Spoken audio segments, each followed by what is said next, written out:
Hey guys, sorry about that. My mic was muted, so that was fun. So, hope you enjoyed listening to the silence while I figured that out.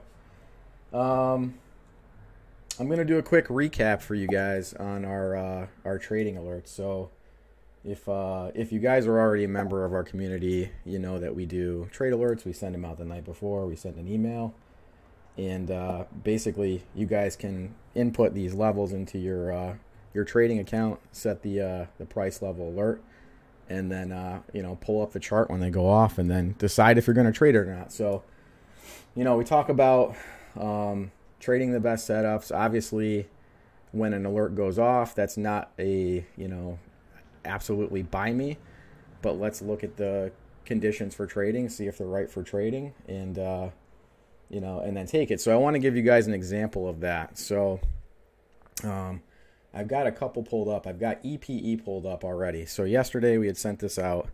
We said at 281, look for a opportunity to buy because of a inverse head and shoulders pattern, and watch for a pump over $3. But the trigger was 281. So as you guys can see right here, it actually opened up at 9:30 in the pre-market. It was above the alert level, which is always something we should be watching for, right? Because this could be breaking a resistance area in the pre-market and then going parabolic at the open. Wasn't the case for this one. It actually moved a little bit lower into the open, and then that 281 level support was hit. You got a green candle here. This is really low volume, guys. I mean, a couple thousand shares, 5,000 shares, but it was a good slow mover, and you could see once you got a green candle 50% or better above the 9 EMA, this is like kind of your watch me candle, right? You're starting to get a really bullish green candle above the 9 EMA. That's my blue line here. The next candle would really be your entry candle, right? So at right around 287. So even if you got a really bad entry at 285, 288 was the top of that candle, you could enter in this candle, and it basically tapped that psychological resistance of 3 and rejected, and then that was kind of it. So when I'm day trading the opening range, just the tip for you guys, I know Lucian's talked about it a little bit on the stream. Let me close this. Sorry, guys. The trick with a lot of these is hotkeys, right? And what I look for after a run, not that this was a huge run, but you look at all this volume and then the lack thereof, the lack of a follow-through volume candle. If I'm not getting out on this candle, especially looking at this wick and the touch of 3, I'm absolutely getting out of this candle, because it's starting to pull back to VWAP, and it basically did a quick pump and then dropped. So decent example here of a morning scalp opening range trade that you guys could have taken from one of our alerts. All right, let's look at this one. Was really nice today. This was on the watch list. This is BLNK. We've been hitting this pretty hard in the trade room today, and you guys can see this is the 5-minute chart on the right hand side. Let me get this right. There we go. I got a lot of lines on my chart, guys, because I'm looking for support and resistance, wedge patterns, triangles, and geometric levels of support and resistance that I use to day trade and swing trade. So you'll see these lines all over my chart, but let's go into it. So the setup was really perfect with BLNK pre-market. You had the moving averages were real nice and tight. Everything's kind of bundled up tight here. Not much volume. And we had a trigger set for BLNK at, what do we have it set for? 519. So let's get in a little bit closer here. And you guys can see that this candle right about here, this is 519 right here. Let me zoom in a little bit closer. So this is 519. So you got a big green candle that closed above that alert level.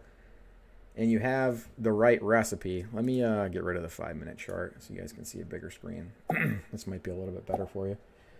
So big green candle closing right on the 9 separating from the 20. This is just not a ton of volume to start. I mean, 50,000 shares is decent for an opening start. Obviously got a little bit more volume later in the day. But, you know, this basically opened up right on the alert. Alert goes off. You could enter on this candle. You could enter on the continuation of the next. But this was pretty much a ride the 9 EMA play. And once you started seeing wicks in... Let me get rid of this top trend line. Once you guys start seeing wicks in this zone, right? That's just showing you that there's really strong bears in this area at 605, right? We could not get a candlestick to close on or above 605.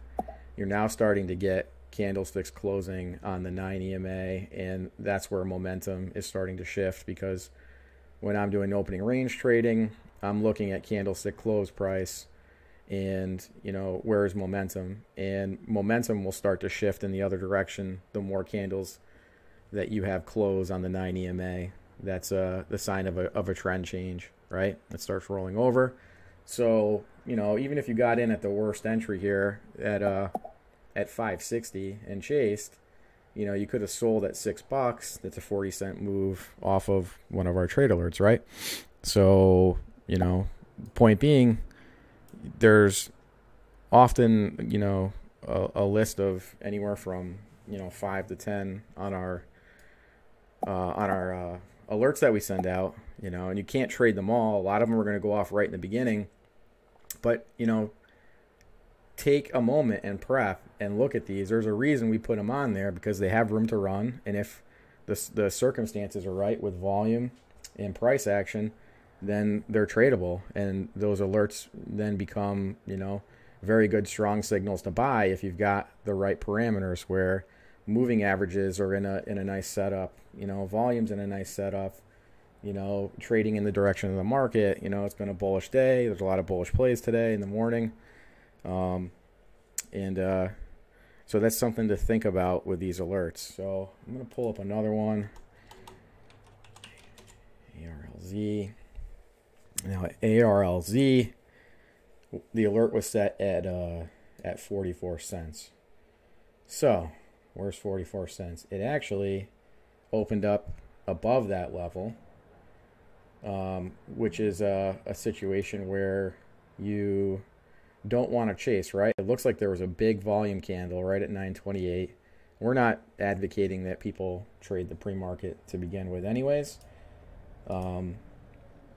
So, you know, you wouldn't be buying here. You'd be waiting for this to pull back. You don't want to chase this at 930, big selling candle. I never buy personally the first 1 minute candle. I will sometimes buy the second 1 minute candle, but never the first. That's just a rule that I have. So this dropped down. You then had the 50 SMA, the 200 SMA, the 9 and the 20. Yes, this is a 1 minute chart, but I like to see these moving averages kind of combine and tighten up. And then you found a lot of spinning tops and kind of a floor right here at 42 cents. And then across of that 44 cent level, and VWAP is this green dotted line on my chart.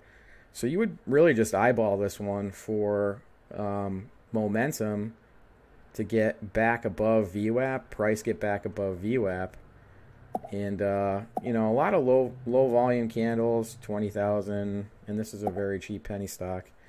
But you could have re-entered in that 44 cent range, and this thing hit a high of 50 cents. So it's only 6 cents, not a lot of risk reward, but for a lot of you guys that are starting out and want to practice, you want to practice these techniques for trading, you know, and just, you know, play with a couple $100 of real money and trade something like this, this could work out. So on a 1 minute chart, right, you got a lot of candles that are closing below the 9 and the 20, which you don't like to see.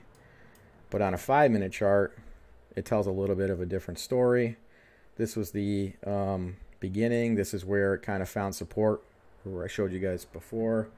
and then it got back above the 9, and this thing pretty much rode the 9 and the 20 all the way to where it was from, 44-cent range. So with day trading, I would recommend you guys at least use the 1 minute and the 3 minute. I prefer the 1 minute and the 5 minute for trading, for day trading, and for what I call grinders, something that's going to grind throughout the morning, so that I'm not getting shaken out on a 1 minute chart. I'm watching the 5 minute close price above the 9 or above the 20, and so on and so forth. So that's just a little bit of advice for you guys there. Let's look at AXAS. This one actually might not have. I think this one fired off. Yeah, see, this one hit it in the pre-market and pretty much did nothing. Super low volume. And this is computer trading, all these candlesticks. So this isn't one that attracted any day traders today. All right, let's look at, let's see, what else do we have? LNTH. And then I'll show you guys some stuff that ran today and maybe help you guys figure out, how you would have traded this. So, LNTH, here's Friday. The alert for this one was set at 1480. It was Lucian did the list last night and had a descending triangle pattern on it. So, a lot of these are looking for daily breakouts that attract new money into the stock. So you can see kind of this is in a descending triangle pattern. Let's see the story with the 1 minute. So this actually opened up above the alert level and sold off. And again, there's no volume in here, so you wouldn't trade any of these candles. There's nothing attractive about this at this point. They're on there because they're hitting key levels, but you need volume. You need buyers. It's Friday, and it's beautiful across the United States and probably elsewhere. So, a lot of people are taking the day off, or hanging out somewhere else. Let's take a look at some stuff that ran today. So here, I'll just break down this one for you guys because this is like pretty much the stock of the day. So for those of you that know or don't know, the I'll reiterate, I use an edited version of the Fibonacci retracement tool. I have a lot more stop and go levels, geometric levels that I'm looking for entering and exiting, and I had some major levels here. You'll see it highlighted in teal, the different price levels that I was watching here on, and kind of see how price reacted near those levels, and kind of how it acts like a magnet, and either breaks through or pulls back when it hits those levels. So, here, similar situation where, 930, this was not on the watch list, I believe. I didn't see it on the watch list. It was on my personal watch list because of how it behaved yesterday. But at 930, I'm going to try to expand this area a little bit for you guys right here. At 930, a lot of price, a lot of candles consolidating just on the moving averages. I'm going to try to clean up some of these lines for you guys. I draw a lot of lines throughout the day while I'm trading these, and it sometimes makes my charts look a little bit messy. Lucian hates my charts, we'll just say that. But they work because, like he says, I'm a very technical trader, and these channels and trend lines are important to me. So let's look at it. So here didn't really start to really take off until it's about 10 a.m. And that's when you got this big green volume candle, and you can see that I actually drew a trend line on my volume. I like to do that sometimes. And so you did have a couple of closes above the 9 right here just before, and then it pulled back to the 20. Then you got this big, this was like kind of like, okay, the party's really been started here. So a lot of people either jumped in right here and kind of followed and chased. Others, waited to see if it was going to pull back down. What I do is I have an atomic clock, and at least I have an accurate second clock that's in sync with candlesticks, so you guys can see when the life of a 1 minute candlestick. Yeah, here was nuts today. So you can see the life of a 1 minute candlestick when it's about to die, because if you're looking to enter, do you want to enter in the beginning of a 1 minute candlestick, or do you want to enter in the end? Well, it really depends on where it is in terms of the chart, but you definitely care. And if you bought the beginning of this candle, that was a little bit risky, but as this candlestick life came to an end, that minute came to an end, and you had this pretty solid body, that was a pretty good indication of continuation. So a candle above that was really, a lot of people jumped in and said, all right, here it is. So what happened? If you entered in this candle and rode the 9 for a little bit, you got one more exit, right, at 12:49. And so this 6-7 minutes right here was probably pretty grueling if you bought at 12:20, and they're like 5-10 cent spreads. So, but there's no reason to sell because no candlestick has closed below the 9 EMA. It hasn't happened yet, right? You've got some dojis, some shadows coming down and touching, but the momentum's still there because we're still above the 9, and the 9 is what I consider to be a pretty strong momentum indicator for staying long. So you got this for an exit, and actually you still could have held here, but once you got this candle here where a large portion of the candle is closing and even touching the 20 on the 1, you're now like back at your entry. So a lot of people who didn't sell in here, here's the psychology. The people that did not sell in here are now here. Well, look where they entered. So of course they're going to dump. They're breaking even, they're losing a couple bucks, whatever. And that's just another opportunity for someone else to enter the market. And what I like to do is I look for pivot points. Once things start running and they've got good volume, you can see like the volume kind of tapered off here and tapered off till about 10:30. And you can see where my cursor is, what happened when volume went up. See this big candle down here? Well, it coincides pretty perfectly with this 9 EMA squeezing the candle. The candle has nowhere else to go. It's been trading sideways for so long, it's either going to drop through the 9 and the 20, or it's going to squeeze and shoot up. So if you're watching this, what you're doing, you're being patient, and you're drawing a trend line and saying, all right, well, the Bears protected 12.50. This is where the Bears drew the line in the sand, right at that $half amount. So what happened next? Well, volume went up, candlestick close above resistance, bullish, and then you had the follow through. So like here's the brave souls that go first. Here's all the followers. This is the ride the 9 scenario. There's no reason to sell here. There's not one candlestick that closed with the majority of the candlestick below the 9 EMA. So if you got, let's just say you got the worst entry on this candle, which was about, let's just say $13. You have no reason to sell until here, where you actually have a candlestick close at 14. So you made $1.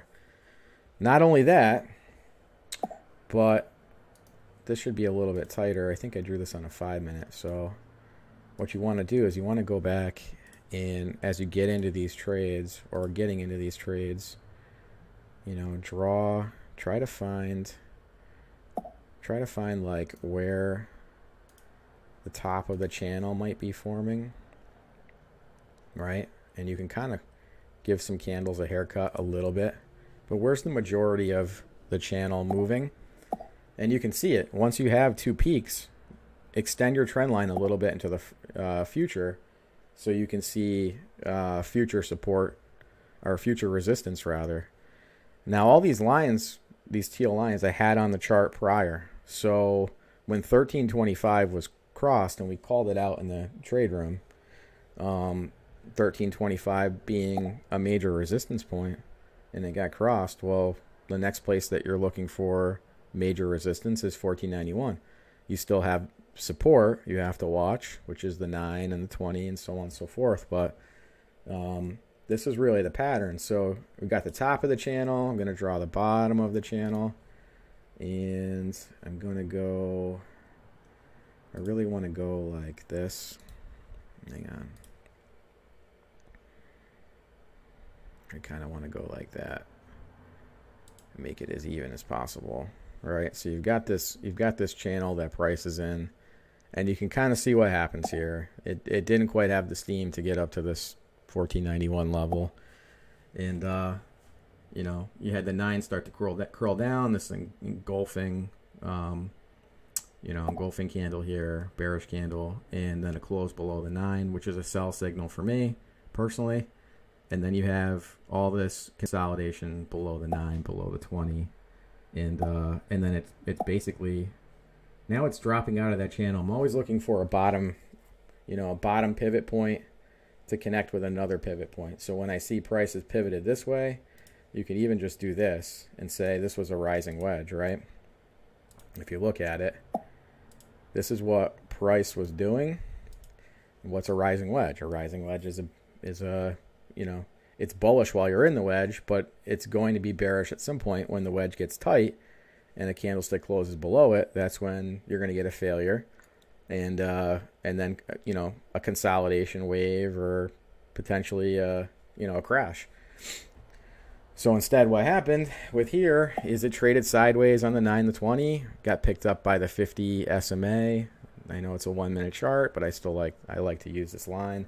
Price well above VWAP over here, and it's pretty much a situation where the 9 and 20 and 50 are all supporting this until it got its other move. Just let's look real quick at the 5-minute, which you would have up.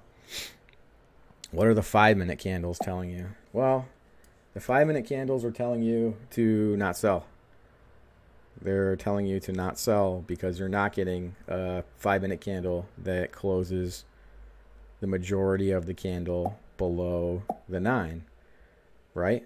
There's there's bearish candles, and there's doji candles, and there's, you know, this wedge. This could have dropped out and totally tanked and pulled back. But if you got a great entry, that's why we stress entry so much, and you know, buying when risk is low, which risk is low closer at the 9 on the 1 or the 5-minute chart, then you can stomach these pullbacks. You can't stomach this pullback with all these spinning tops and dojis to the 9 if you bought here or you bought here. You're below, you're underwater. And, you know, while you're underwater, other people are waiting to re-enter or enter for the first time at the 9.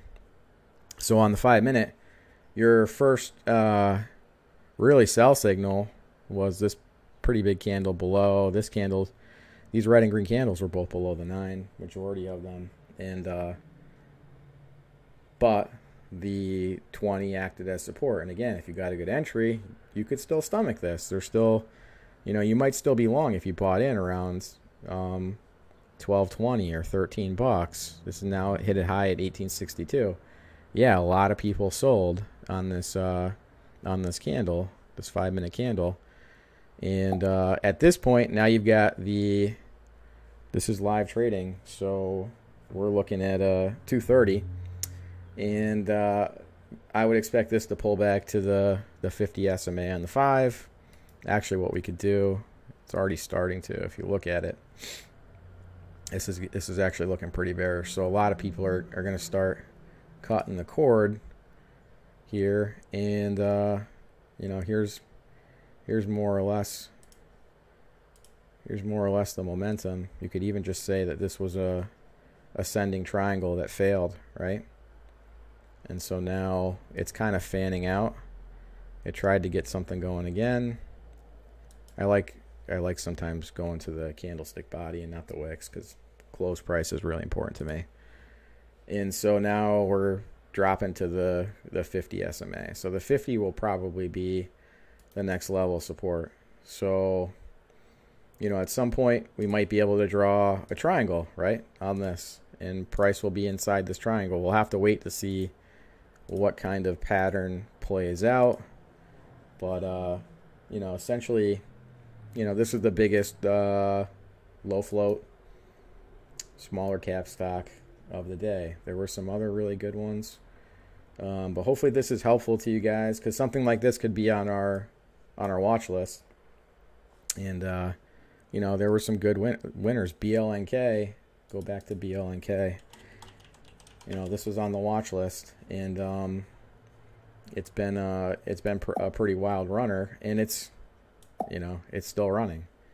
You know, it's back in this area above this 620 area where you could see failed it before, got above, pulled back down. This is a big major resistance oscillation area where you know, price ends up falling back below it. So we'll have to wait and see. I like the 5-day, 5-minute chart to try to figure out. You can see this big head and shoulders here. Here's the head, here's the left shoulder, here's the right.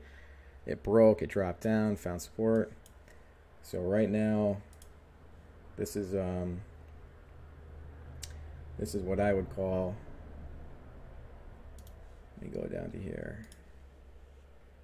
This is what I would call angular momentum for BLNK. Possible ascending triangle. Hasn't really tested the bottom of this triangle yet. But if I wanted to, you know, get a long trade on this, I might set an alert with the drawing and just wait for it to hit, you know, hit the drawing level to cross below and get a trigger, and then, you know, maybe see if I want to buy that. And I do that a lot throughout the day. I like setting alerts with drawings because it just, you know, it tells me, hey, it's at this point in the pattern, and this is an opportunity to trade. So, you know, a mix of the alerts, you know, went off. Some were good. Some, you know, hit and went back down. Again, this is why we're trying to teach you guys on, you know, how to be traders, you know, and, you know, take the time and read our alerts page. Kind of we explain our philosophy behind trading alerts and trading communities and why we're different. We spend so much time trying to teach you guys. Thanks, Dave. Trying to teach you guys the methodology, the psychology, the signals to trade. And it's you know, and it's hard. It's hard unless you're very disciplined and patient and have a good community that you can bounce stuff off of. And, you know, we've got a mix. We've got futures traders. We don't have any crypto traders really. I mean, we go after blockchain when it runs, but the only thing we really don't do is crypto and Forex. We might do it someday if we get bigger. I've traded Forex and crypto a little bit, but I like focusing on the stocks because that's where, you know, kind of the heart of our community is at. But again, I digress. Read our trade alerts page, find out about us, check us out, check out our day trade room or swing trade room. Read these pages that talk about our rooms and try us out for $10. And you know, hopefully we'll see you in the room and have some fun. So I'm gonna get going. It's about 2:30. I'm gonna take a break and then I'm gonna come back and trade for a power hour. I might do a private stream for our members where I trade for power hour if there's any good setups. So we shall see, and we'll catch you guys on the flip side. Peace.